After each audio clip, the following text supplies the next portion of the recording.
संयुक्त पूर्वसाठी आपण जी आखाडा taste series चालू केली त्या टेस्ट सिरीज मधल्या गणिताच्या प्रश्नांची काय क्वालिटी असते हे तुम्हाला याची देहा याची डोळा दाखवण्यासाठी आणि हा सूर्य आणि हा जयद्रथ यासाठी आपण घेऊन आलोय बघा हा व्हिडिओ।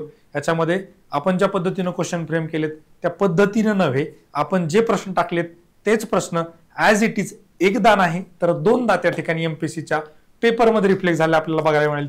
एकदा होणं लक असू शकतं, दोनदा लकचा फॅक्टर नसतो। आपण त्यासाठी घेतलेली प्रचंड मेहनत आणि त्यासाठी आपण केलेले कष्ट त्याचं एक फलित म्हणून आपल्याला हे पेपरमधलं रिफ्लेक्शन बघायला मिळतं। जर आपण आता इथे बघितलं तर राज्यसेवा पूर्वच्या बाबतीमध्ये पण आणि राज्यसेवा हे बघा राज्यसेवा पूर्वमध्ये सीसॅट मध्ये हा प्रश्न कसा आलाय ॲज इट इज म्हणजे ऑप्शन हिंदी आपण घेतलेला कॉम्प्रेहेन्सिव्ह टेस्ट आखाडा टेस्ट सिरीज जी आपण संयुक्तसाठी काढली त्यातला प्रश्न ॲज इट इज बघायला मिळतो। जिथून आपण जो मेन सोर्स आयोगाचा तिथून घेतलेला प्रश्न बरोबर आपण हाच प्रश्न घेतलाय आणि आयोगाने पण बरोबर हाच प्रश्न घेतलाय नव्हे। काही लोकांना असंही वाटू शकतं की आयोगानंच आपल्या टेस्ट सिरीज मधून प्रश्न घेतला का, असाही प्रश्न त्या ठिकाणी निर्माण होऊ शकतो। एकदा नाही, मी तुम्हाला जसं म्हटलं तर ते दोनदा। आता हा बघा ग्रुप सी मेन्स 2024 चा प्रश्न आणि आपल्या कंबाईनच्या टेस्ट मधला प्रश्न बघा। इथे तुम्हाला बघायला मिळतंय 25-18, इथे तुम्हाला बघायला मिळतं 25-18। करेक्ट उत्तर जे आहे ते पण आपण दिलेल्या ऑप्शन मधूनच ॲज इट इज बघायला मिळालं। अशाच पद्धतीने आपल्या आखाडा टेस्ट सिरीज मधले सगळेच्या सगळे गणिताचे प्रश्न आपण एकदम क्वालिटी आयोगाच्या धर्तीवर नव्हे आयोगासारखीच त्या ठिकाणी बनवण्याचा प्रयत्न केलाय आणि म्हणून सगळ्यात कमी वेळेत महाराष्ट्रात विद्यार्थी प्रिय झालेली आणि महाराष्ट्रातील सर्वात चांगल्या क्वालिटीची टेस्ट म्हणून आपली आखाडा टेस्ट सिरीज संयुक्त मध्ये त्या ठिकाणी आपल्याला बघायला मिळते। तर पुढील गोष्टी तुम्हाला जेडी सर डिटेलमध्ये सांगतील। जेडी सर स्वतः या टेस्टवर मेहनत घेतात, स्वतः गणितावर मेहनत घेतात। JD sir over to you. Thank you sir. सर्वप्रथम मी आपल्या एक्झाम मंत्रामध्ये सर्वांचं स्वागत करतो आणि अजित सरांना धन्यवाद देतो। आता आपण सांगितल्याप्रमाणे की महाराष्ट्रातली सर्वात उत्कृष्ट आणि दर्जेदार टेस्ट सिरीज आखाडा टेस्ट सिरीज आपण म्हणतो, बरोबर आहे। आता पाहायचंय की आपण जे सांगितलेलं हा सूर्य आणि हा जयद्रथ, बरोबर। आता हा एमपीएससी सीसॅट जो काल परवा पेपर झाला सेम काहीच फरक नाही। आपण जो क्वेश्चन फॉर्मॅट केलता तोच आयोगाने क्वेश्चन फॉर्मॅट केलाय आणि आयोगाचा खजिना आपल्या हाती लागलाय असं म्हणायला काय हरकत नाहीये। आता पाहायचंय की जो सोर्स आयोगाचा खजिना म्हणायला काय हरकत नाही, आयोग नेमका प्रश्न विचारतो कुठनं आणि तेच आपण तशाच पद्धतीने फॉर्मॅट केलेले। इथे पाहायचंय की एका टेबलावर एकावर एक अशी पुस्तके आहेत, आपण पण तोच प्रश्न घेतला होता, आयोगाने तोच विचारलेला आहे। ऑप्शन पण आता ह्याच्या खाली 4 प्रश्न होते, आपण हा क्वेश्चन सिलेक्ट केला ऑप्शन हा 3 नंबर क्रमांकाचा आणि आयोगाने सुद्धा हाच क्वेश्चन सिलेक्ट केलेला आहे। पाहायचंय ऑप्शन सुद्धा आहेत तसेच आणि जो की आता इथे पण पाहायचंय ग्रुप सी मेनचा जो पेपर झाला होता आणि आपण जो सिलेक्ट केला होता क्वेश्चन इथे मात्र दुसरा सोर्स होता। आपण जवळजवळ 7-8 सोर्स यूज करत असतो, एकच सोर्स आयोग यूज करत नाही। इथे पण पाहायचंय की सेम 3-4-5 असेल, 3-4-5 असेल, धातू घन आहे आणि 25-18 तोच ऑप्शन, इथे पण 25-18 तोच ऑप्शन। ज्या ज्या विद्यार्थ्यांनी आपली टेस्ट सिरीज केलेली आहे त्यांना हा प्रश्न सोडवायला सुद्धा लागलेला नाही, त्यांनी डायरेक्टली ऑप्शन बघितला आणि टिक मार्क केलेला आहे। ओके, आता पुढे पाहूयात आपण।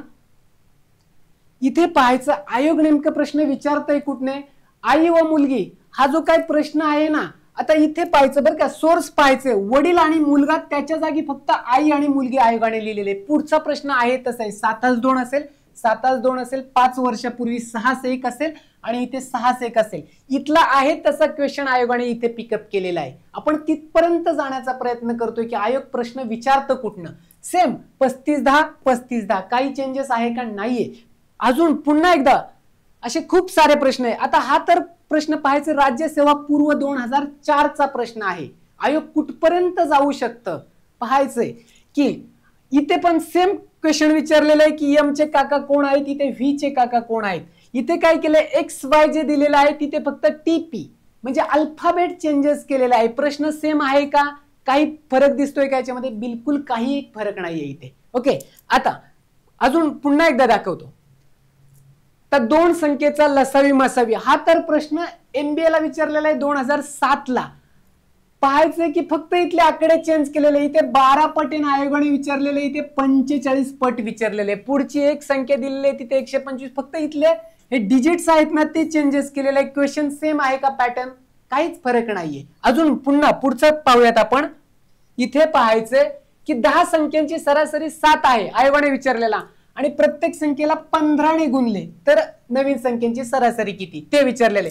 इथे पाहायचं प्रश्न 10 संख्यांची सरासरी 7 आहे, प्रत्येक संख्या 12 ने. आयोगाने काय केलं 12चे तिथे फक्त 15 केलं आणि सोल्युशन काय होतं इथे फक्त 15 गुणिले 7 105 विषय संपला. पाहता क्षणी इथे काय होतं 12 गुणिले 7 84 एवढंच त्याचं सोल्युशन होतं, दुसरं काही नव्हतं. Same question as it is आयोगाने कॉपी केलेला आहे. ओके पुढे पाहूयात आपण. इथे मी तर म्हणेल इतिहासातला सर्वात सीसॅटचा हा सगळ्यात सोपा पेपर आयोगाने विचारला होता. आता इथे पाहायचं बरं का, हा जो सोर्स आहे इथे आपण पाहिलं इथे काहीच फरक नाही. आयोगाने काय केलं फक्त 48 इथे 49 इथे 513 आहे तसं ठेवलं, इथे 63 इथे 64 63 काही नाही, एखाद दुसरा मागे पुढे केलेला आहे. इथे काय 7चा वर्ग आहे, 8चा घन अधिक 1 केलेला आहे, 7च्या वर्गात मी 1 मायनस केलेलं आहे, 8च्या घनामध्ये 1 प्लस केलेलं आहे, दुसरं काही चेंजेस केलेलं नाही. ऑप्शन पण पहा 730 असेल 729 इथे फक्त तो 513 इथे 1001 ते फक्त थोडं चेंजेस केलेलं आहे.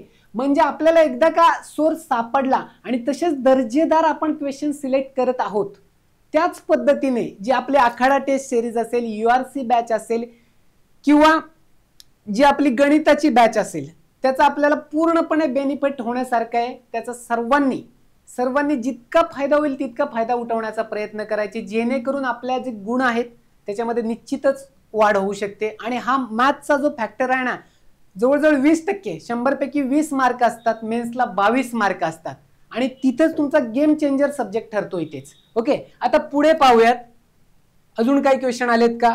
हा पण आयोगाने काही केलेलं नाही. इथे दिसतंय का सोर्स पर्यंत हे पितळ भांडी आणि स्टील हा प्रश्न आहे तसा पुस्तकातला उचललाय आणि इथे सेम आहे, हे पहिलंच ह्याचं आन्सर आहे सेम, काहीच चेंजेस केलेलं नाही आहे तसा. हे दाखवण्याचं सांगण्याचं तुम्हाला का प्रयत्न केलेला अतिशय प्रामाणिक प्रयत्न आहे. त्याचं कारण म्हणजे आपल्याला 1-2-3 गोष्टी महत्वाच्या असतात.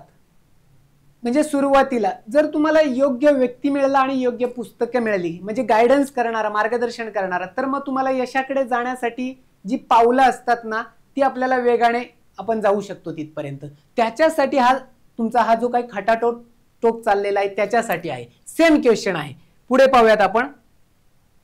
आता इथे दिसतोय तुम्हाला क्वेश्चन हा पुस्तकातला आहे, सर्व कागद पेन आहेत, सर्व टेबल पेन आहेत. आता इथे पाहायचं बरं का आयोग काय करतो, हा पुस्तकात एवढासा छोटा क्वेश्चन आहे 2 ओळीचा पण आयोगाने बघा एवढा मोठा लंबा क्वेश्चन केलेला आहे. ती आयोगाची खासियत आहे की बाबा हे अशा पद्धतीने करायचं आणि कन्फ्यूज करायचं. आणि इथे बाकी आपण फसणार आहोत बरं का, ह्याचं उत्तर दोन्ही चूक आहेत, 2-3 डायग्राम निघतायत. आता हे जर तुम्हाला आपल्याला पाहायचं असेल तर आपण संपूर्ण अनालिसिस घेतलेलं आहे सीसॅटचं. कशासाठी पुढे येणाऱ्या जे संयुक्त ब आणि क जे एक्झाम आहेत ना त्याच्यामुळे म्हणजे पेपर सेटरचा माइंड रीड आपल्याला होतो याच्यावरनं PYQ वरनं आणि तेच सर्वात महत्वाचं असतं. एकदा का आपल्याला कळलं की पेपर सेटर नक्की काय करतो, कुठनं क्वेश्चन काढतो, त्याच्यामुळे हे अतिशय उपयुक्त आहे पुढच्या क्वेश्चनसाठी. आता पेपर सोपा येईल का अवघड येईल ते पेपर आल्यानंतरच कळेल, ते आपण गेस करू शकत नाहीये. पुढचं पाहूयात आपण. हा आता इथे पाहायचं काय केलंय काय आयोगाने 5चा वर्ग 9चा वर्ग दोघांची बेरीज केली सेम. इथले आकडे चेंजेस केले 10-3 केले, फक्त आकडे चेंजेस केलेले, काही केलेलं नाही आयोगाने दुसरं. ओके त्याच्यामुळे हे अतिशय महत्वाचं आहे. ओके पुढे पाहूयात आपण. आता आपण मगाशी म्हटल्याप्रमाणे की बाबा हे अंकगणित आणि बुद्धिमत्तेची आपली अशी बॅच आहे संपूर्ण, म्हणजे ते म्हणायला तुमची रिव्हिजन बॅच आहे परंतु संपूर्ण त्याच्यामध्ये घेतलेले जवळजवळ एका टॉपिकवर 40, 45, 50 आणि जे काही 10-12 आपले त्याचे टाइप्स असतात, म्हणजे मॉडरेट लेवल असेल त्याच्या पुढचे हार्ड्स असतील, इझी लेवल असेल, संपूर्ण कव्हर करण्याचा प्रयत्न केलेला आहे. आणि पुढे ही इंडिव्हिज्युअल बॅच आहे मॅथ्स साठीची. आता हे आपल्याला संपूर्ण दर्जेदार फॅकल्टी आहे संपूर्ण ज्याच्यासाठी आपण प्रयत्न करत आहोत, अहोरात्र मेहनत घेत आहोत. अर्थशास्त्र असेल, हे तुमचं इकॉनॉमिक्स हे सर तुषार सर आणि शुभदा मॅडम ते पाहतायत, राज्यशास्त्र पंचायत राज असेल त्याचंही ते ऋषी सर पाहतायत, इतिहासचं प्रफुल्ल सर पाहतायत, अंकगणित बुद्धिमत्ता स्वतः मीच क्वेश्चन काढतो आणि मीच टीचिंगला आहे, आणि भूगोलचे प्रवीण सर आहेत, सगळे सिनियर फॅकल्टी आहेत. आणि हे आपल्या अशा पद्धतीची बॅच आहे ही ज्याला आपण URC बॅच आपण म्हटलेलं आहे, किंवा ही जी टेस्ट सिरीज आहे आपली टेस्ट सिरीज सुद्धा आपली आखाडा जी बोलतो ती आखाडा टेस्ट सिरीज सुद्धा अशाच पद्धतीने केलेली आहे, त्याचाही सर्वांनी आपल्याला लाभ करून घ्यायचा आहे. अशा पद्धतीने आपण हे संपूर्ण आणि सगळ्यात महत्त्वाचं म्हणजे आपल्याला हे जे काय पाहायचंय ना की ह्याचं सोल्युशन म्हणजे ॲनालिसिस ते सुद्धा घेतलेलं आहे. म्हणजे हे जे काय आहे यूट्यूब चॅनलवर हे संपूर्ण ह्याचं ॲनालिसिस घेतलेलं आहे आणि ते संयुक्तसाठी अतिशय महत्त्वाचं आहे आणि उपयुक्त आहे. ओके, आपण थांबूया त्या ठिकाणी. थँक्यू.